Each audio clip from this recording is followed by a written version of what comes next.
Cuando los agentes se adentraron en la vivienda de Ed Gein,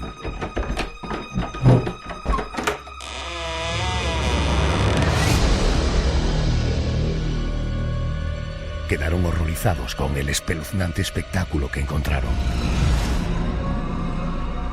El cuerpo decapitado de una mujer colgaba del techo, destripado, como un animal en plena matanza. En la cocina, varios cráneos cortados a modo de cuencos albergaban restos de sopa. Y en el entorno hallaron sillas, lámparas y prendas de vestir confeccionadas con piel humana. En el salón, los policías descubrieron cabezas reducidas y máscaras realizadas con rostros reales, adornados con aceite y pintura de labios.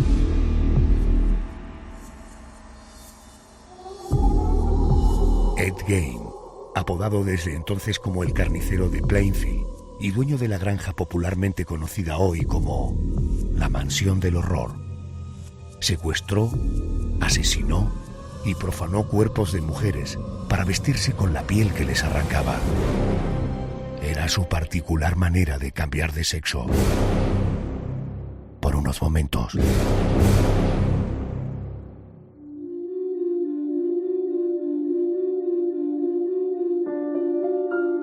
Gein, un hombre trastornado por culpa de una madre que siempre lo trató como si fuese una niña, fue condenado en 1958 a un internamiento indefinido en el manicomio del estado de Nueva Jersey.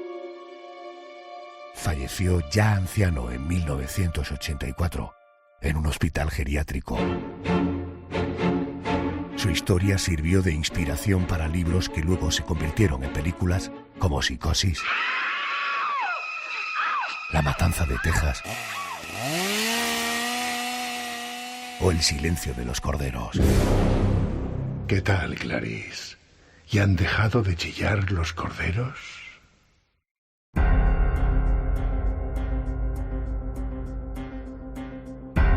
Sin duda este es uno de los expedientes más espeluznantes de los que hemos abierto. Queremos recordarlo cuando se van a cumplir 65 años del internamiento de esta bestia. El 6 de enero de 1958, Ed Gein, impedido mentalmente para ir a la cárcel, según los psiquiatras, fue condenado a un internamiento indefinido en un manicomio. Vamos a conocer detalles de los crímenes. Para ello recurro a Ramón Chipirrás. Él es criminólogo, el secretario del Colegio Profesional de la Criminología de Madrid. Querido Ramón, muy buenas noches y bienvenido. Buenas noches, Adolfo, un placer. Bueno, 2 de enero, arrancamos con este expediente el año 2023. Es evidente, no sé si coincide conmigo, la influencia que tenía en él Augusta, su madre. Esta mujer le repetía constantemente que los hombres eran malos, que las mujeres eran pecadoras, que el sexo era algo prohibido y que solo debía estar junto a ella.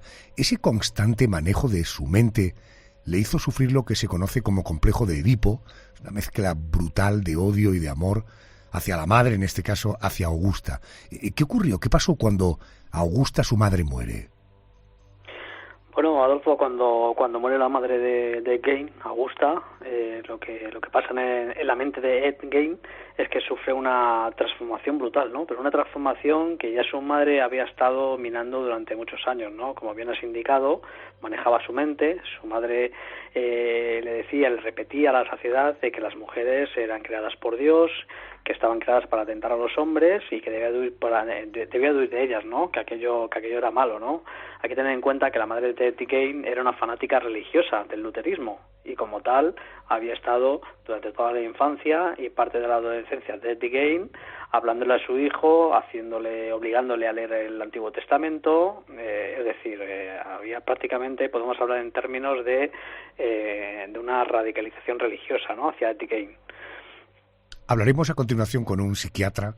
Él nos ayudará a entender mejor el perfil de este tipo de personas. Oiga, Ramón, ¿cuándo comenzó a matar y cuántas víctimas dejó a su paso? ¿Tenían un denominador común?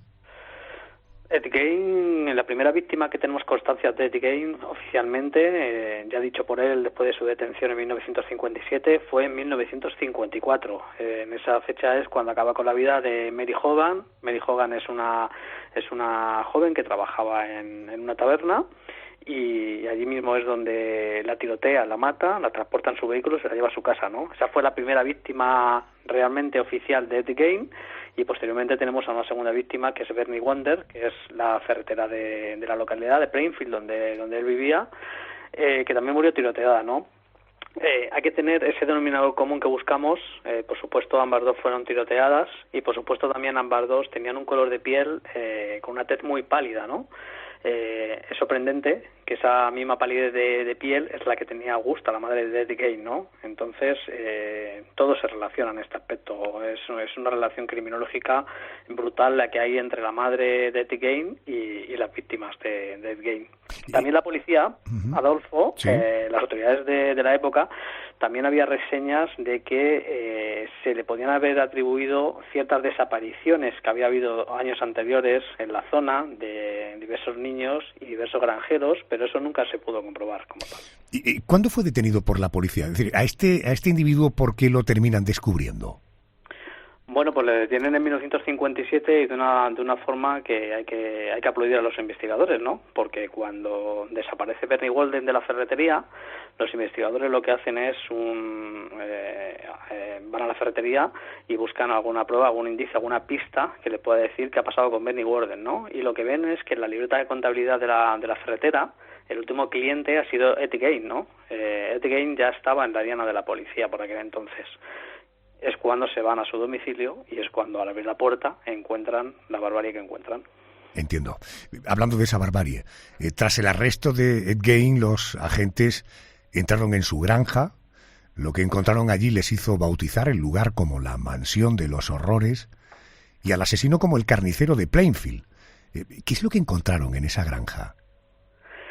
Pues en esa granja, evidentemente, encuentran a Bernie Walden, la encuentran a la ferretera, pues colgada de los tobillos, decapitada, eviscerada. Las vísceras de Bernie estaban en el congelador, congeladas, pero no solo encuentran eso, sino que encuentran infinidad de restos humanos por toda la casa, 10 cadáveres humanas usadas a modo de ceniceros, de tazones de comida, a modo de lámpara, sillones enfundados con piel humana, bolsas con restos humanos.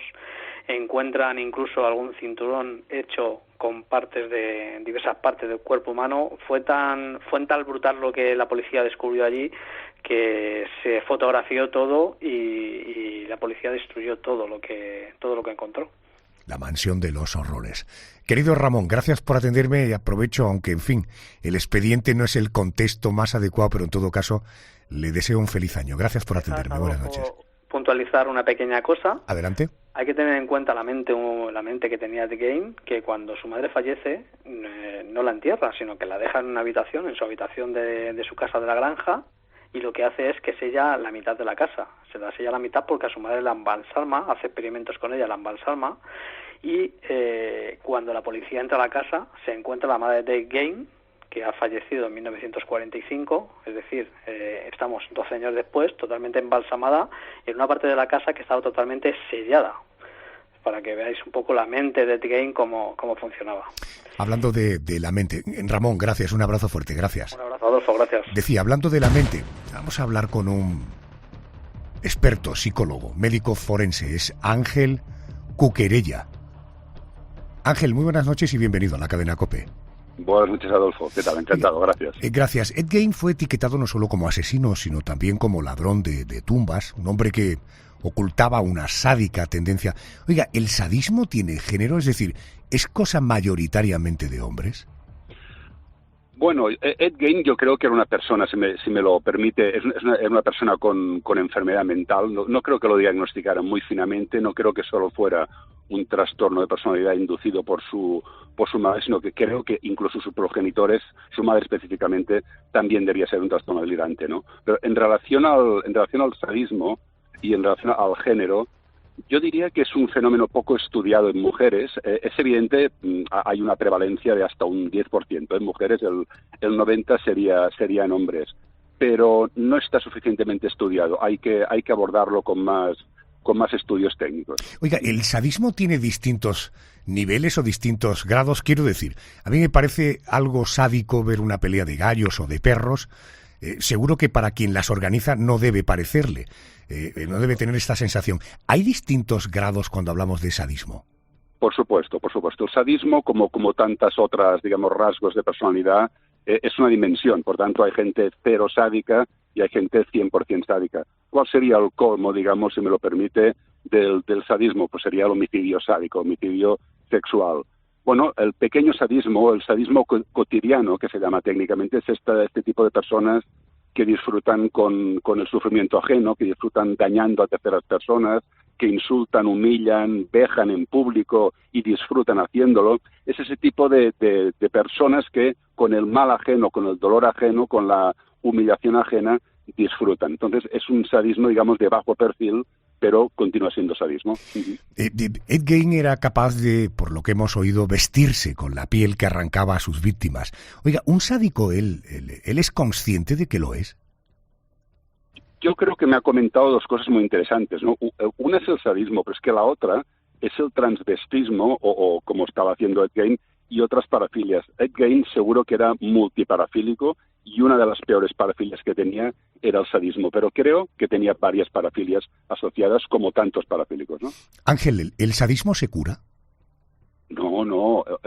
Yo creo que el sadismo no se nace sádico o sádica, seguro, pero se nace con ciertas tendencias que la infancia y adolescencia irán matizando, irán condicionando, y en la etapa adulta habrá que tratar o habrá que intervenir, pero no se cura, es una manera de ser. Por tanto, que alguien disfrute viendo el daño de los demás es como el pedófilo que disfruta manteniendo relaciones con niños, ¿no? Por tanto, no se cura, hay que controlarlo, pero no curarlo en el sentido de un constipado o de una gripe, para que nos entendamos. Entiendo. Doctor, gracias por atenderme y permítame desearle mis mejores deseos para este año que estamos inaugurando. Un abrazo fuerte. Igualmente, gracias, muy amable.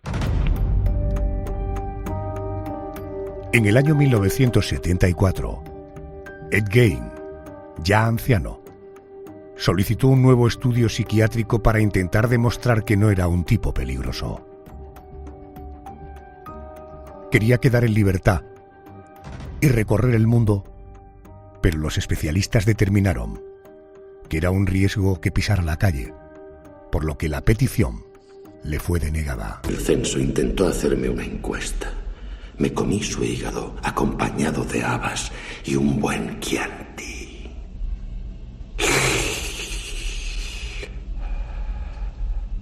Vuela a la escuela, pajarillo.